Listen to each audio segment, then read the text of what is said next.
Welcome to the Private Practice Startup Podcast, where we help ambitious private practitioners across the globe to brand themselves and grow their dream practices. We chat with successful private practitioners, business coaches, and marketing experts, bringing you tons of practice building ninja tips. Visit privatepracticestartup.com for awesome resources, attorney-approved private practice paperwork, and our signature marketing e-course. Here are your co-hosts, Dr. Kate Campbell and Katie Lemieux.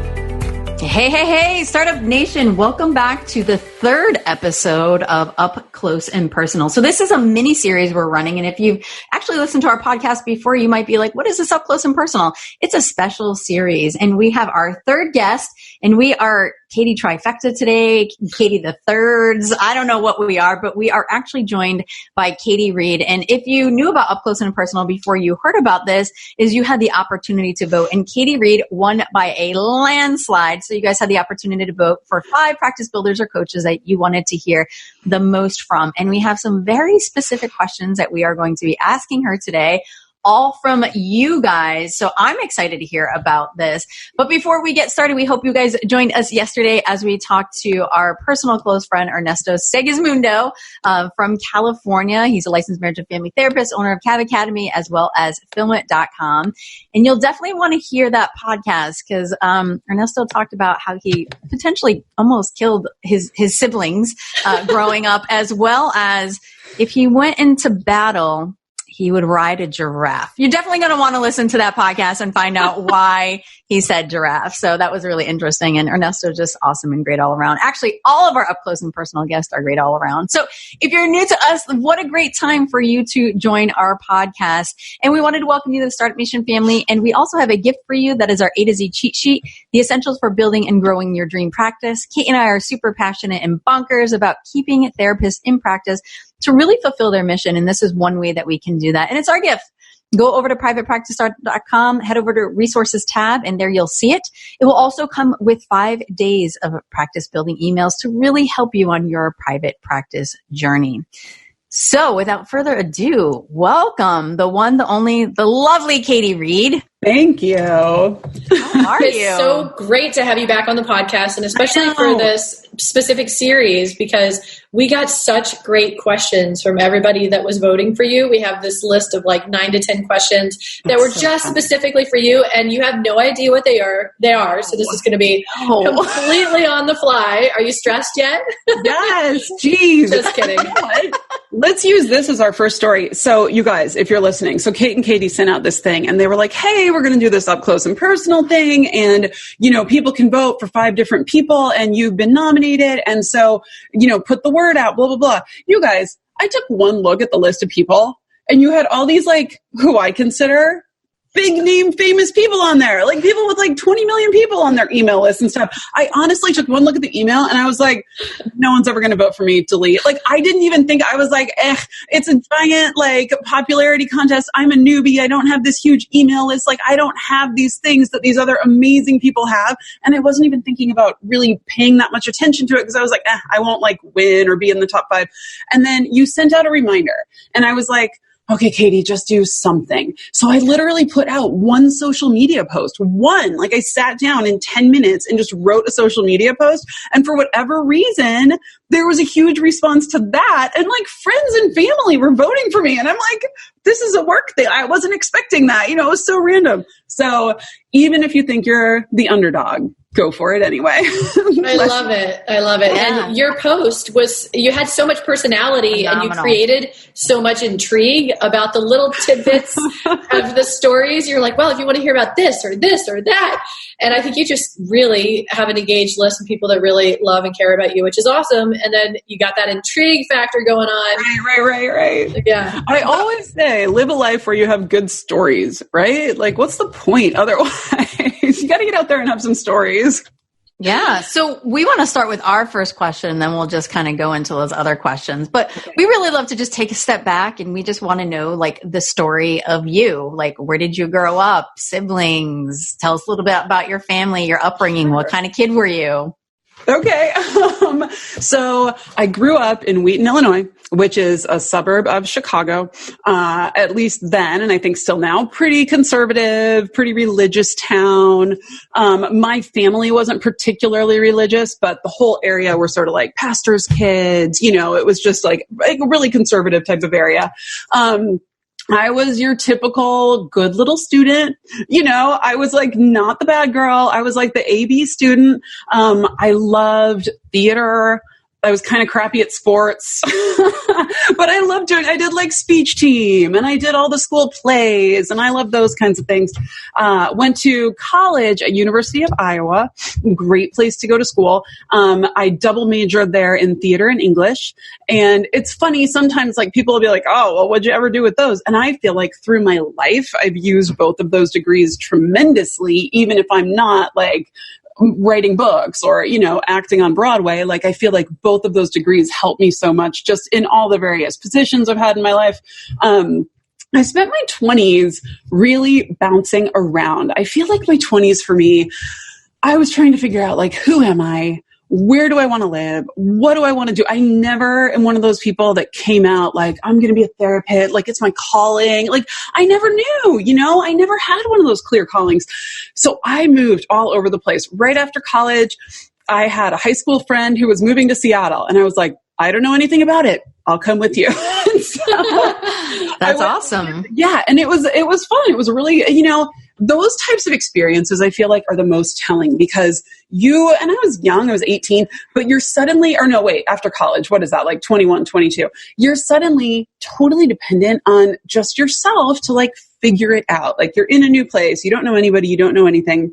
You kind of see what you're made of, you figure it out. Like I remember driving there, I had a Geo Prism and I drove to Seattle. I had $300 and whatever I could fit in my car.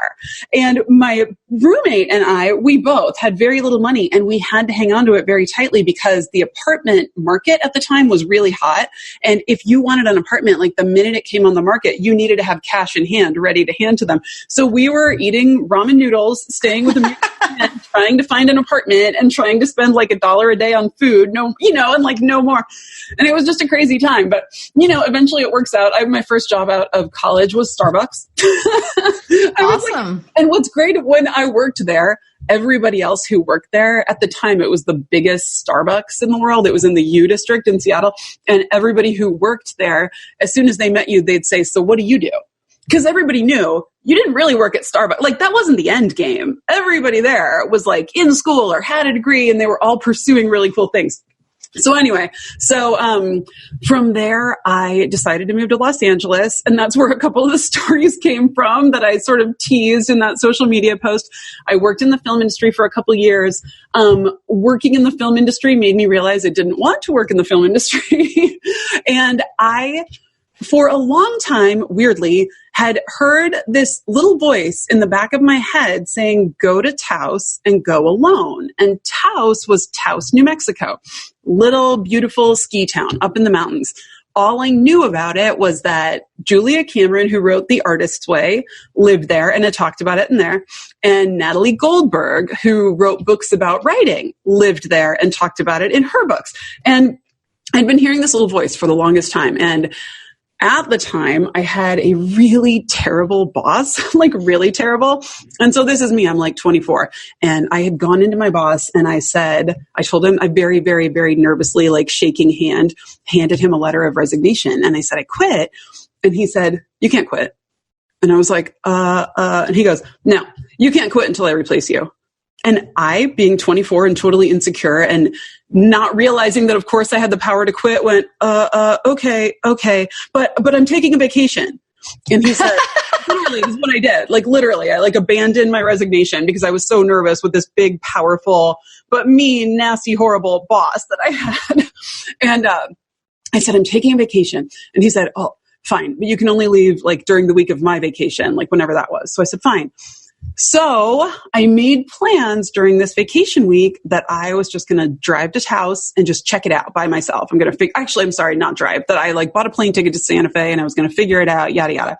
So I went to Taos for a week because this little voice kept saying, and I hadn't traveled alone before. I wasn't one of these people who had like backpacked Europe, and was totally self-reliant. Like I just wasn't. And so I went to Taos and I spent a week there, and it ended up being just one of these amazing, life-changing, game-changing type of weeks. I met the most amazing people, all just completely serendipitously. It was one of those weeks where if you've ever had a time where you felt like you were just totally letting go of control and letting whatever is going to happen happens, and then amazing things happen, it was like that. And so at the end of the week in Taos, a woman who I had befriended while I was there, she was like, I am about to leave town for, I forget, a month or something. And she's like, I really need someone to house sit and take care of my pets. And I was like, I'll do it. And I drove back to LA and I quit my job for real. And I packed up my car again and I drove back to Taos, and I spent I spent a year just going from house sit to house sit. And you guys, the stars would somehow align for me perfectly this whole time. Like I would have a house sit that'd be ending on a Saturday, and somebody would call me and say, I'm leaving town on Sunday. Can you come house sit for me? It was insane. And it was like that for an entire year. So I had this year where I was living, for almost 9 months of that year, I house sat at the home of a Coca-Cola heiress in her giant house, which was totally haunted and which was filled with crazy antiques. And that she would have this cleaning lady come in every week to clean because she wanted all the antiques cleaned in a certain way. And I would be like, gosh, go home. Like, I can't have a cleaning. I'm like 25, like alone in this big house. Like, I can't have a cleaning. This is too weird. Like, go home. It was so funny. So anyway, Taos was an amazing place. I realized when I was there, I went to my first therapist. I realized I wanted to be a therapist. I started applying to grad schools. So after I'd been in Taos about 2 years, I decided to go to grad school, went out to San Francisco for school, eventually met my husband in the Bay Area. I was headhunted out to Sacramento to direct at an agency there. And then he moved out there, and then we stayed in Sacramento for several years. And then about 3 years ago, we moved to Phoenix, and that's where we are now.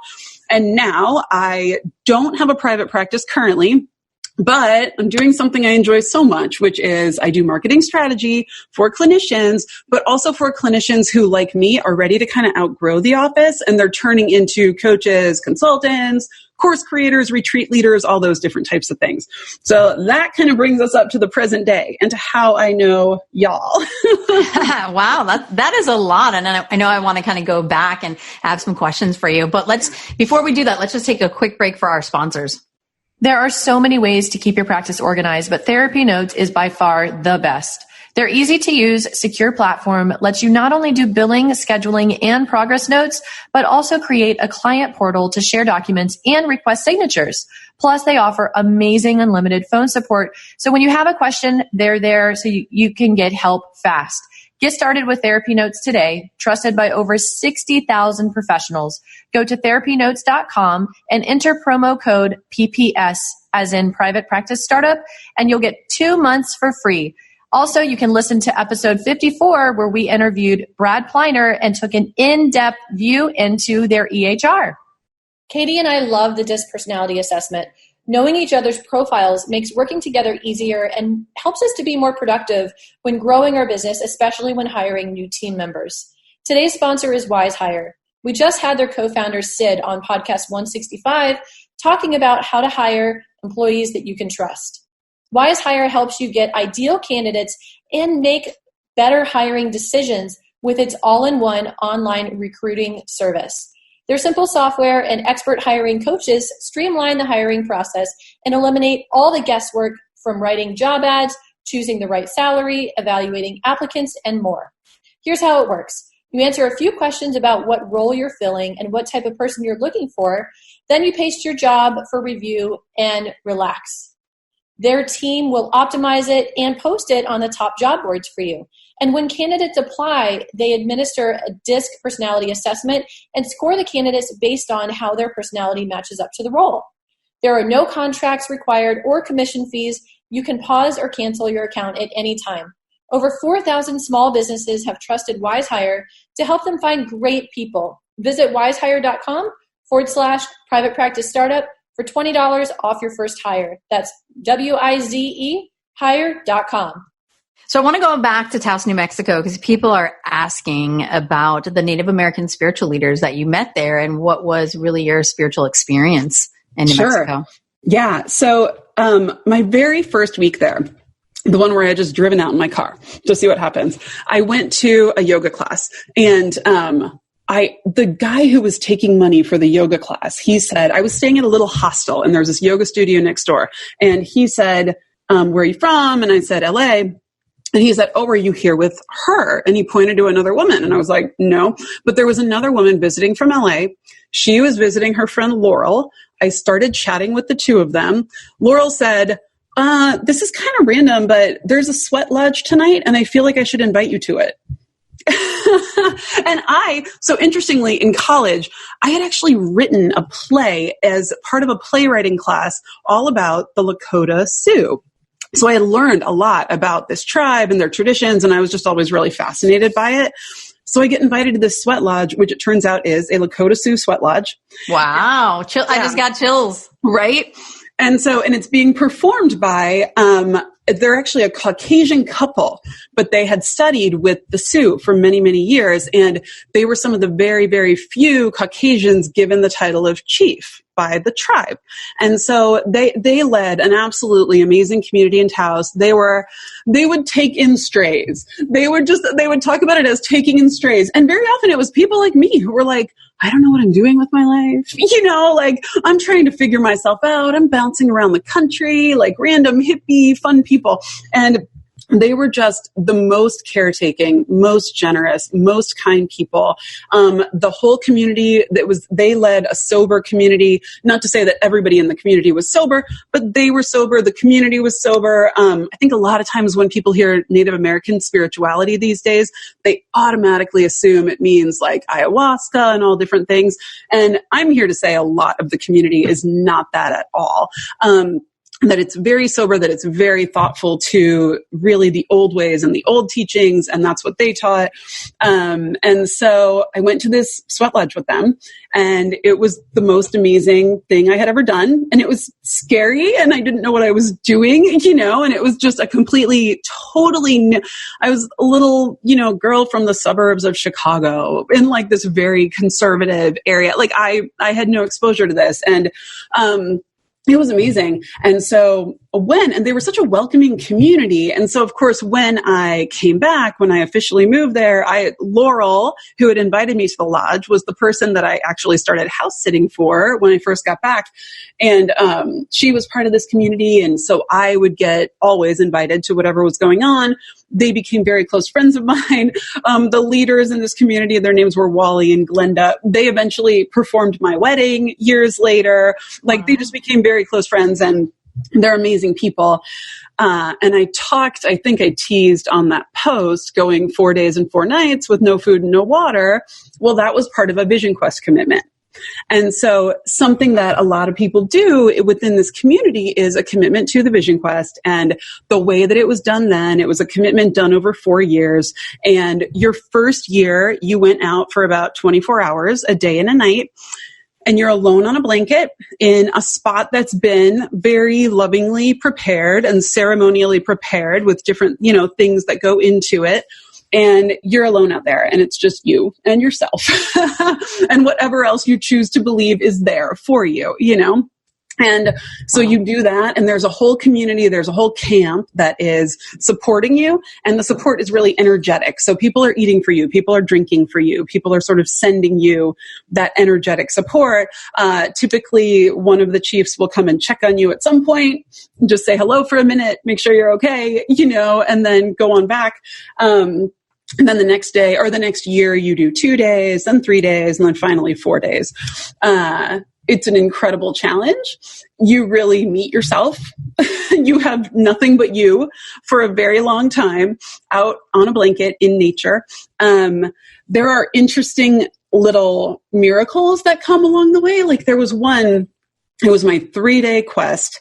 And I was out in Colorado, and it had been a year where the bears were very hungry. There had been, I forget if it was a drought or what exactly, was sending the bears down out of the mountain, down into the communities, like rummaging through garbage and things like that. And I remember there was one point I was out on the blanket, and I was just laying there, and I kind of had, like laying on my side. And I remember hearing a noise, and I was sort of in a kind of dreamy state, so it didn't like shock me the way it might have another time. But I remember hearing a noise and just sort of calmly thinking, that sounds exactly like every bear I've ever heard in like a nature documentary or at the zoo. And I just sort of calmly thought that. And then it passed by. And when they came and got me and brought me back to camp at the end of the 3 days, my friend Bob said to me, he said, I didn't want to tell you this, but on the second day, there was like fresh, steaming bear scat about 15 feet away from you. Wow. And those types of things, like you can't explain that. You can't, there's nothing logical that says like, why was I protected in that moment? Why did if I had seen this bear, I'm sure I would have freaked out and died and probably started screaming and been eaten, but I was protected somehow from doing that. And so it was just a lot of amazing experiences. And I will always, always, always love Taos and love my 2 years there for that, because it was a community of people where all of us felt very drawn to this mountain and this community and that particular energy at that particular period in time. And it was fantastic. What was the most difficult part or difficult experience that you had staying out there, being on your own for those longer periods of time where, it's just you? It's just you. What's interesting? So my 4-year commitment actually took me 5 years, because there was 1 year that I walked off the blanket. My first attempt at doing the 4-day, I couldn't do it. And I feel like energetically at that time, I couldn't sit with myself. I just couldn't do it. I couldn't sit with myself for that long. I was too wrapped up in whatever my own drama, pain, whatever it is you want to call it at the time. I was too wrapped up in it, and I couldn't sit with myself. And I eventually I walked off the blanket and I walked back into camp. And what was interesting was, so a year or so later, I was kind of like done. Like I was like, I'm done with the vision quest. I didn't complete it. I don't care. I had moved to San Francisco at the time. I had started grad school. Like I felt like, okay, fine. I did that, whatever. I walked off the blanket. I didn't complete, whatever. And actually, now that I think about it, I was done. I had finished grad school. I was working an extremely difficult, extremely unpleasant group home job. I'll just leave that there, because any of your listeners who've worked group home probably know that a lot of the group home jobs are extremely difficult and unpleasant. My life was just not feeling good. Like I was really miserable at work. I was dead broke coming out of grad school. Just a lot of things just felt like crappy in my life. And Glenda, the community leader, she called me sort of out of the blue. Like I hadn't had much contact since I walked off the blanket the year before. And she said, I haven't talked to you in a long time. I have no idea what's going on with you in your life or anything right now. What I do know is that until you complete that commitment, nothing is ever going to feel right or go right. You will always have this uncompleted commitment hanging over your head. Ooh. Okay, fine. Yeah, ooh is right. That's enough to get you going. Right? And so I was like, I shouldn't swear. So I was like, darn. She's right. Lie, you said shit. And so I bought the ticket and I went back. My final vision quest happened in Texas. It was a crazy 4 days. The weather went from 40 degrees to 90 degrees. That was like the swing during the days. So you went from being crazy cold to crazy hot. I had a butterfly that came and hung out with me for 2 days. That was amazing. Wow. Really cool parts. But what was amazing was when I completed finally the 4-day commitment, I came home and fascinatingly enough, within 2 weeks, I had gotten a new job, which I loved, which was so much better than the old job. And I met and started dating my husband. Amazing. And it was just this like unbelievable. And I just always remember thinking, oh my gosh, like she was right. She was so, so right. I needed to complete the commitment because it was just left unhanging and unfinished in my life. And I like to take that lesson everywhere. Like I like to take that lesson anywhere that if I know something is incomplete, if I know I committed somewhere and I didn't follow through, I'm very aware of that now in such a different way. Because when you say Glenda, I think Glenda the Good Witch from Wizard of Oz. So did she just have a message for you? You hadn't told her, right? I hadn't told her anything. Glenda's a person who, the day I took my first pregnancy test and I was pregnant with my first son, she called me. Like, no one knew. I had told my husband and that was it. We hadn't told a single family member. And she called me and said, I had a dream and I know you're pregnant. I mean, that's amazing. Like, so energetically connected to everybody around her. And her husband, Wally, is the exact same way. And it's why they are just amazing spiritual leaders for a lot of people. And what did you learn about yourself doing the vision quests? I don't know that I could put that into a simple phrase or sentence. I really don't. And I think it's one of those things. They used to say, and I'm not sure why, they used to say you won't fully understand everything that you've digested from your quests until 7 years. And in a way, I don't like to talk about them too much in terms of personal learning, but I can just say that the learning that things are so much bigger than us is out there on that blanket. The learning that nature continues on very calmly, no matter what storms you have going on inside your head. The world is just going on. We can have so many storms inside our head. The butterflies don't care. The bees don't care. Nature is just doing its thing. And there are so many lessons to be learned just from joining that and being a part of that for a brief moment. Yeah. Just chilling out in that for a brief moment. There's so much to be learned. And nature is doing its thing in beautiful synchronicity. Yeah. Just true abundance. And it's flawless, and it's just really cool to experience that. And, I know for me, like when I've done many different bodies of work, but one of the things that I utilize still today, I did some body work called Self-Discovery Life Master, and they talked about present moment awareness, right? Like really getting out in the room and just being aware with your 5 senses, which I think is really helpful. Like when we talk about mindfulness, and then there's sometimes that I'll just get into nature for a second. And especially when I have scarcity mindset, I'll look at the grass and be like, damn, there is so much grass all over the planet. Like the abundance factor is crazy, and like the ability for reproduction. And it just happens it just happens. It's amazing. Anyway, can you tell you a quick story about that you just reminded me of as you were saying that? So this is years before Taos, years before anything. I was living in LA. And I had one of the things that got me to Taos, like I said, was the book, The Artist's Way by Julia Cameron. And I loved it at the time. And in this book, she says to people, once a week, go on what she called the artist date. What's funny is I eventually actually ended up working for her in Taos at her retreats, amazingly enough, which was another super cool experience. But she said, go on this artist date. So I'm living in LA.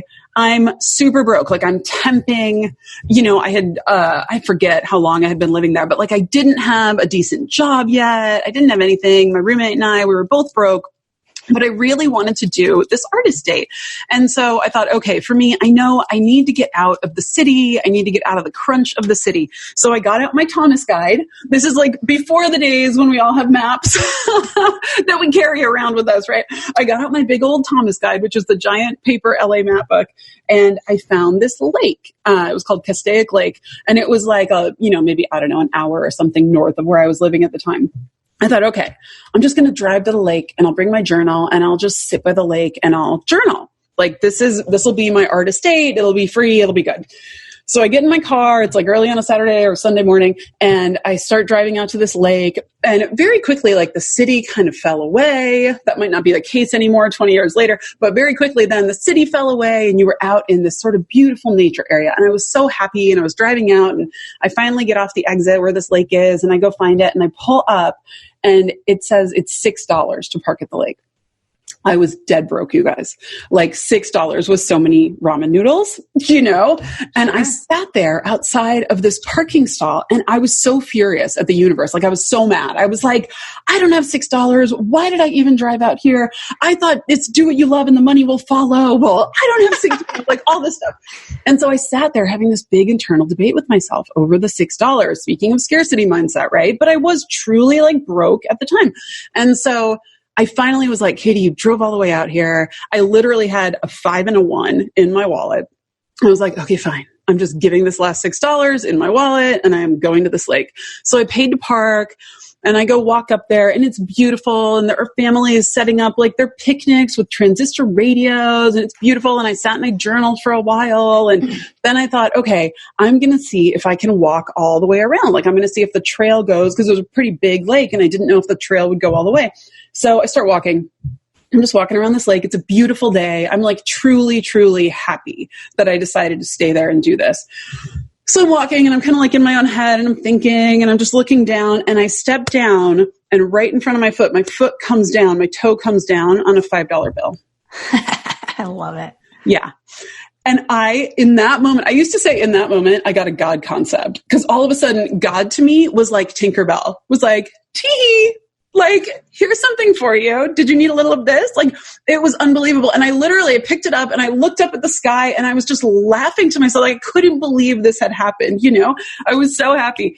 And I kept walking and I'm totally just in my own head. Like, I can't believe this is happening. This is so crazy. I can't believe I just found this $5. What a gift. Oh my God. And, I'm walking along and a guy off on the side of the path goes, "Señorita." And I look over and he goes, "Did you just lose $1? Because I just found $1 right there." Oh, no way. Chills. Oh my God. I was like the 5, that was cool. But you got the 6 freaking back. What did you say? Wow. I said, "That's all yours." Ah. And that to me also felt like very abundant. Abundance out. Like, oh, there will always be enough. Like I can always get enough. It gives me chills every time. I've told that story for years because it was huge moment in my life, you know? And then later, of course, when I was teaching Artist Way classes, I used to tell that story there because I was like, you guys have to do the artist dates. Like, this was my first one. This is what happened for me. Like, you have to do these. They're powerful.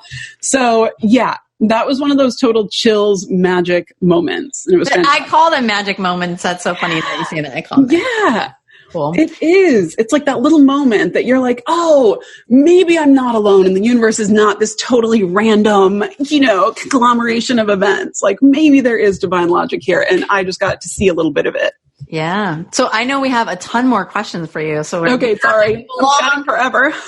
So one of the things that people definitely want to know about, of course, is your temp job with Harvey Weinstein. So you're going to have to tell us about that. Okay. So like I said, I was living in LA. I was temping.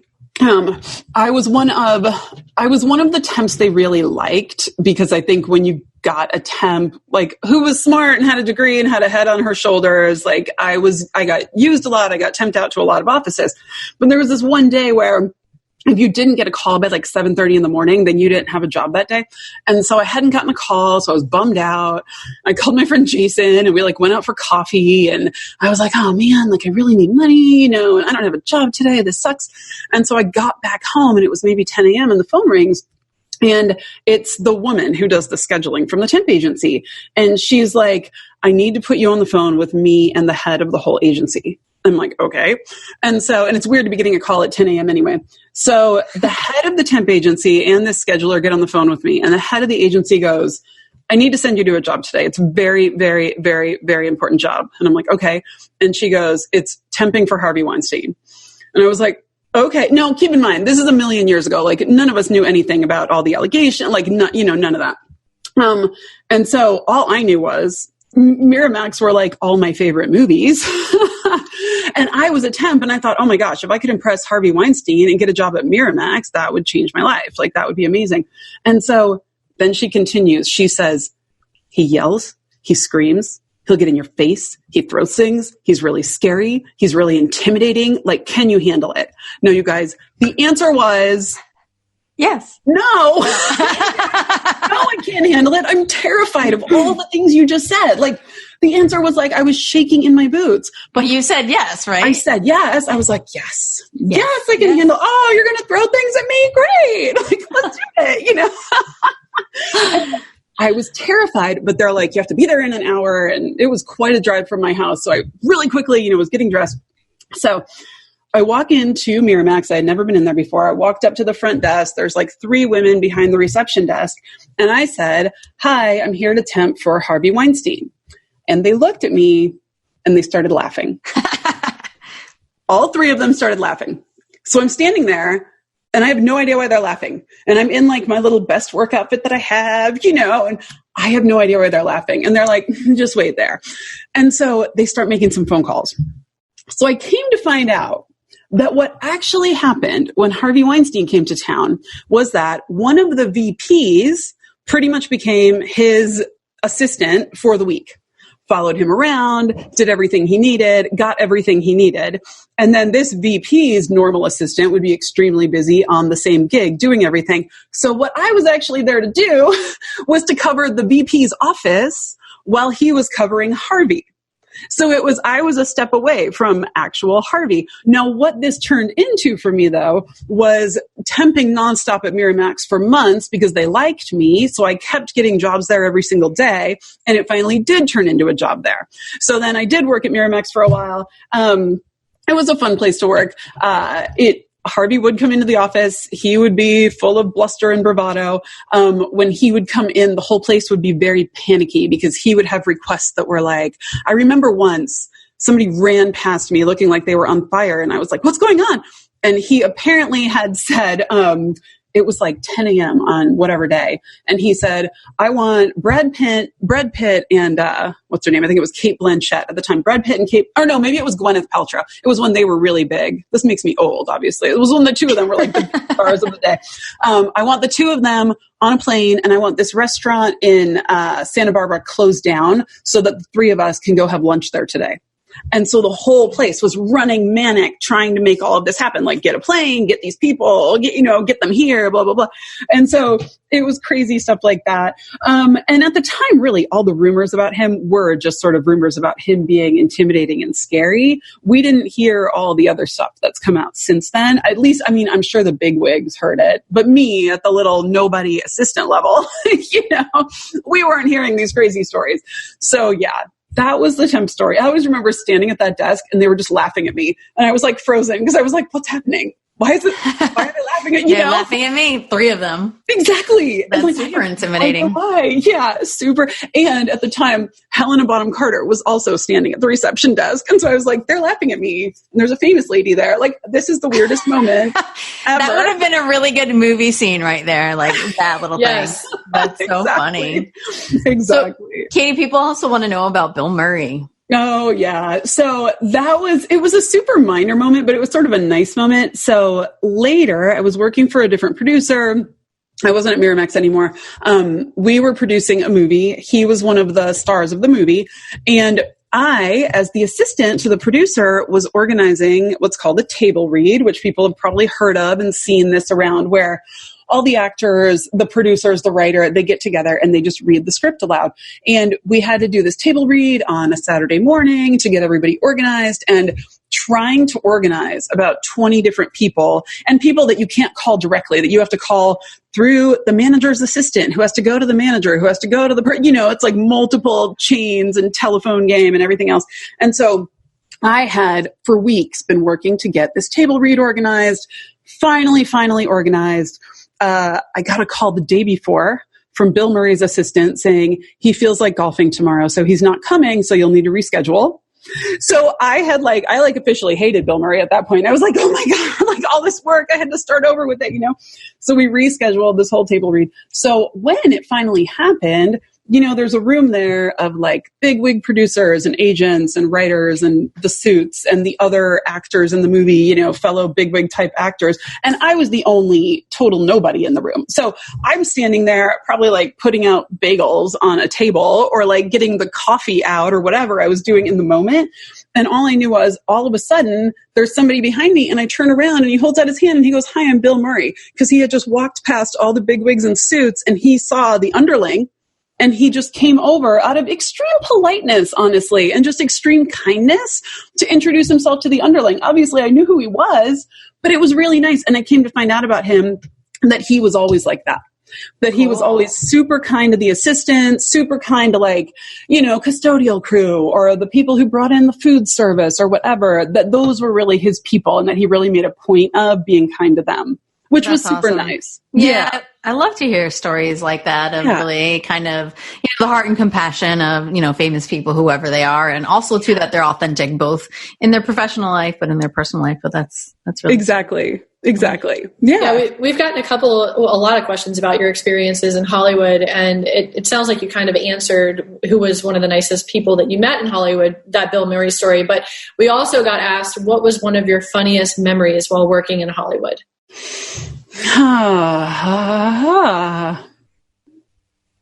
I don't know about funniest memories. That's a hard one.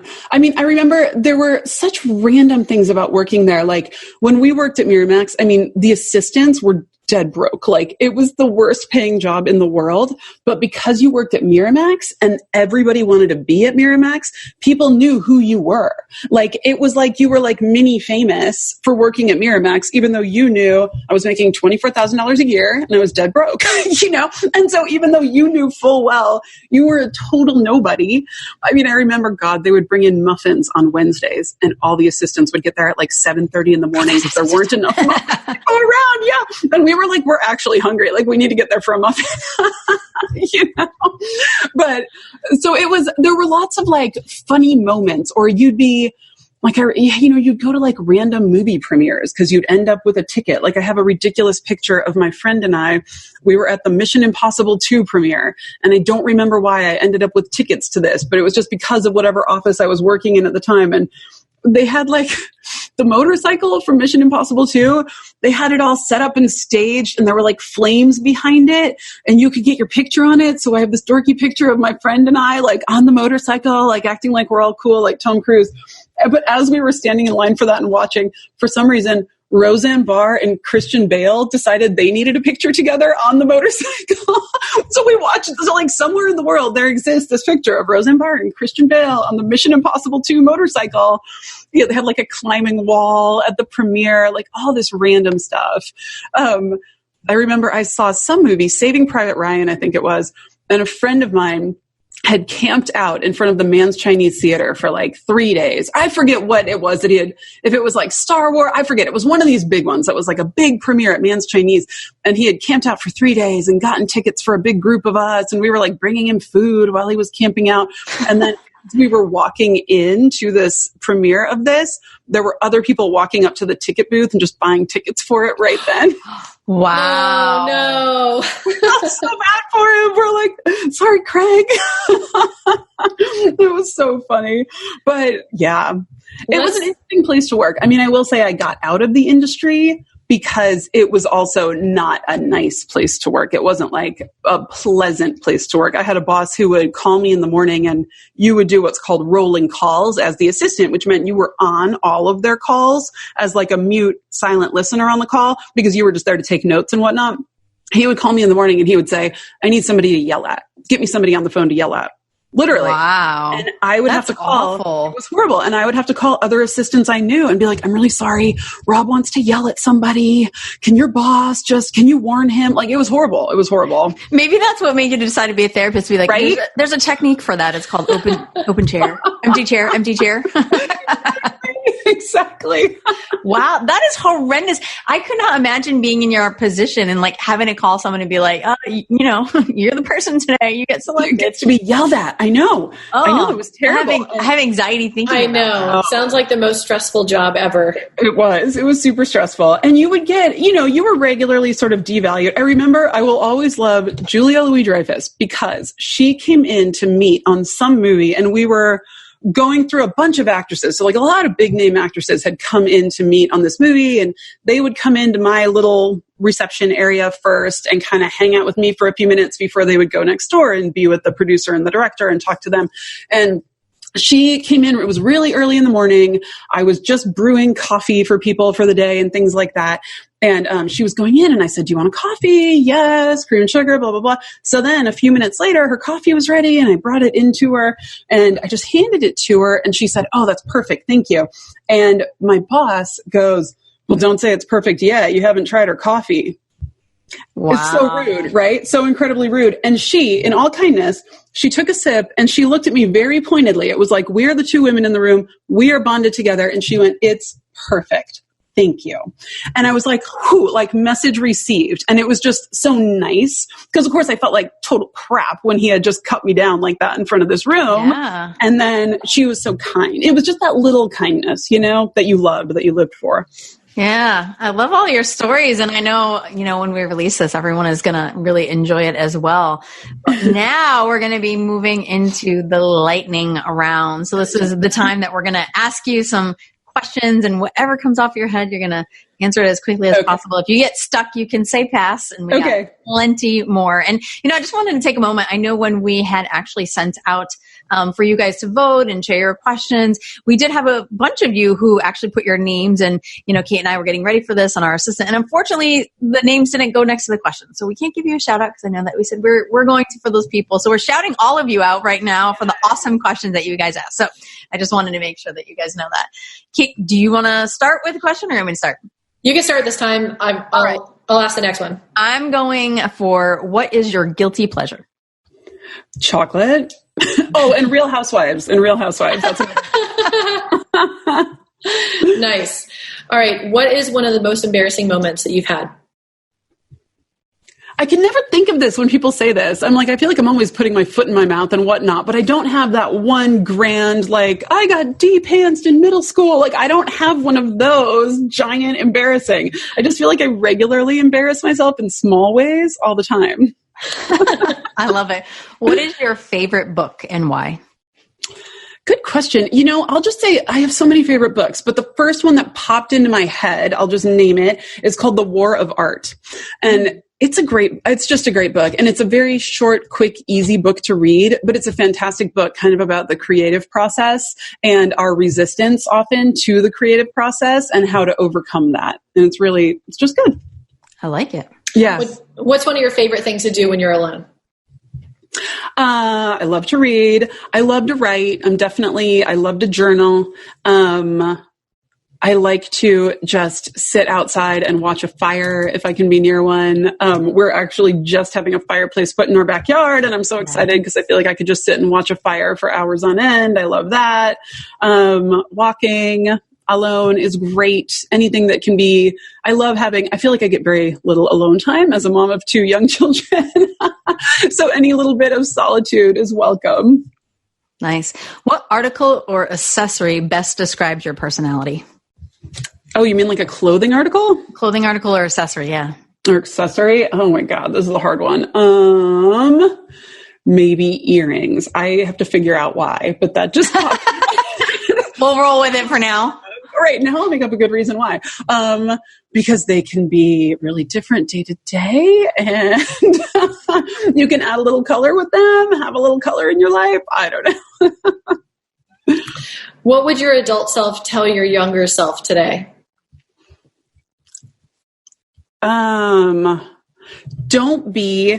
Well, it's hard to say this because you can't just tell this to a child, but I would say you don't have to be so insecure. Like, you're allowed to speak up. You're allowed to be yourself. You don't always have to be second guessing yourself. You don't have to always be wrestling with your own self-esteem and self-doubts and all of those things. And of course, you can't just say that to a child and have it impact them. But if I could communicate that message probably to myself and to most kids, that's what I would do. Love it. I think that was a perfect wrap-up question to end our podcast with Katie Reed, guys. This was really awesome. I love the questions that you guys asked, and I really hope that we delivered and got a lot of your questions, if not all of them, answered. And Katie, we really appreciate you being here with us today. And next time, or tomorrow, we're going to have Tiffany McLean with us. Again, you voted for her, and we can't wait to hear from her. She is a double shot espresso. If you have never heard from her before, she is excited. She just has an awesome style and brand, and we're going to really love enjoying and getting up close and personal with Tiffany. We so appreciate you guys giving your vote of who you wanted us to interview on the Up Close and Personal series, and then also sending in your questions too. This has been so fun to just step away from all the business talk and really explore the personal journeys and all of our practice building and coaching building experts. So if you guys are loving our podcast, we would love to hear from you. Definitely subscribe, rate, and review our show. We love when we get little emails from you guys or we see the reviews come in. It lets us know that we're on track to really inspiring you guys along your journey. And if there's topics that we haven't talked about yet, or experts that we haven't interviewed yet that you think would be great for our show, please let us know for sure. And we look forward to continuing to inspire you from startup to mastery. We'll see you tomorrow. And don't forget to hang out with us in Facebook. Look for the Private Practice Startup, and we'll see you there with our community of over 7,000 therapists and growing. So like Kate said, thanks for allowing us to inspire you from startup to mastery. Take care, everybody. Thanks for joining us on The Private Practice Startup. Visit theprivatepracticestartup.com for awesome resources, free trainings, attorney-approved private practice paperwork, and so much more.